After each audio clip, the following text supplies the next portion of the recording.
بچے یونیفارم کے ساتھ اسلامی لباس پہن کر آ رہے ہیں، سفید بغلے کی طرح وائٹ لباس ایک دم سفید کلر سے بچے پہن کر آ رہے ہیں. اتنا اس سے ان بچوں کی وجہ سے الحمدللہ گھرانے کی گھرانے تبدیل ہو جائے گی.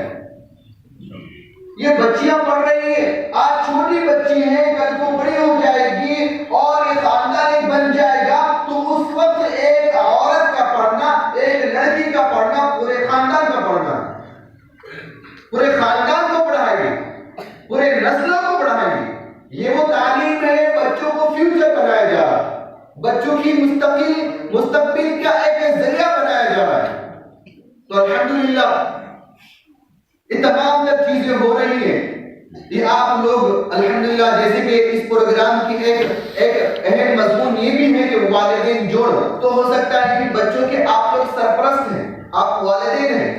اللہ رب العزت قرآن پاک میں فرماتا ہے وَلَا تُسْأَلُنَّ يَوْمَئِذٍ عَنِ النَّعِيمِ کہ اللہ رب العزت ہر نعمت کے بارے میں قیامت کے دن سوال کرے گا.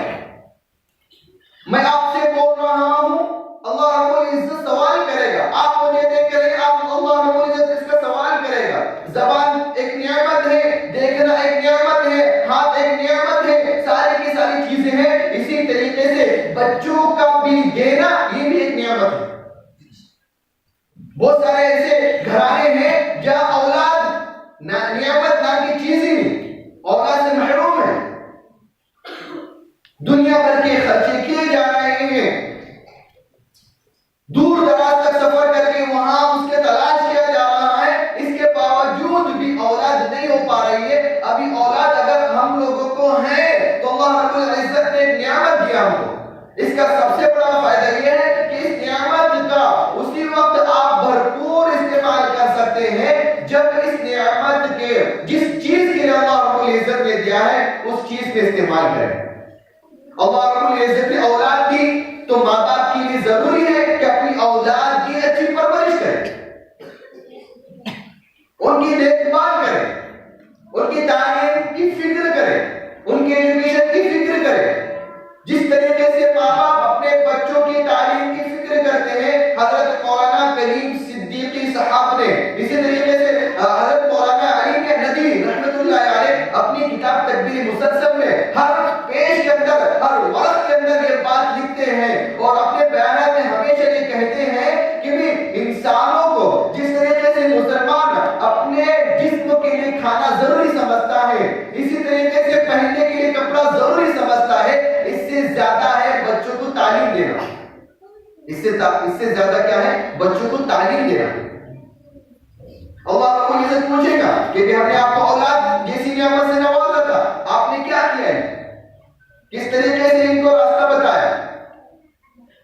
کیونکہ بچے چھوٹے ہوتے ہیں، آپ کے ماتحت ہوتے ہیں، آپ کی پرورش ہوتی ہے، آپ کے ہاتھ میں ہوتا ہے ان کی زندگی بنانا. اگر آپ چاہیں گے تو ان کو اچھے سے اچھا اخلاق والا بنائیں گے، اگر آپ چاہیں گے تو ان سے ایک دم جاہل طریقے سے زندگی گزارنے والا بنائیں گے. یہ آپ کے ہاتھ میں ہوتا ہے. تو الحمدللہ آج ہم دیکھ رہے ہیں بہترین انداز میں تمام بچوں نے قرآن پاک پڑھا. آپ لوگوں نے الحمدللہ اپنے بچوں کو مکتب میں بھیجے. آخر میں آپ حضرات سے ادب گزارش ہے کہ جو بچے، اتنا بڑا گاؤں ہے، جو بچے مکتب میں نہیں آ رہے ہیں یا جو ماں باپ اپنے بچے کو مکتب میں نہیں بھیج رہے پڑھنے کے لیے، تو وہ اپنے بچوں کو مکتب میں بھیجیں، جس کا سب سے بڑا فائدہ یہ ہوگا کہ بچے مکتب میں پڑھنے کے بعد انشاءاللہ بڑا ہونے کے بعد دین کا داعی بنے گا. بنے گا کہ نہیں بنے گا؟ اس لیے ضروری ہے کہ جو والدین اپنے بچوں کو نہیں بھیج رہے اپنے بچے کو مکتب میں بھیجیں، اچھی سے اچھی کی تعلیم دیں. جس طریقے سے ہم اسکول، کالج اور ٹیوشن کے لیے ہم ہمیشہ فکر مند رہتے ہیں، اسی طریقے سے مکتب کی تعلیم کے لیے بچوں کی فکر مند رہے. یہاں آپ کے بچوں کو اخلاق بنایا جا رہا ہے، یہاں آپ کے بچوں کو سکھایا جا رہا ہے کہ بیٹا جھوٹ بات مت کہو. یہاں بچوں سے سکھایا جا رہا ہے کہ بیٹا مسلمان کبھی جھوٹ بات نہیں کہتا، مسلمان دھوکہ نہیں دیتا، مسلمان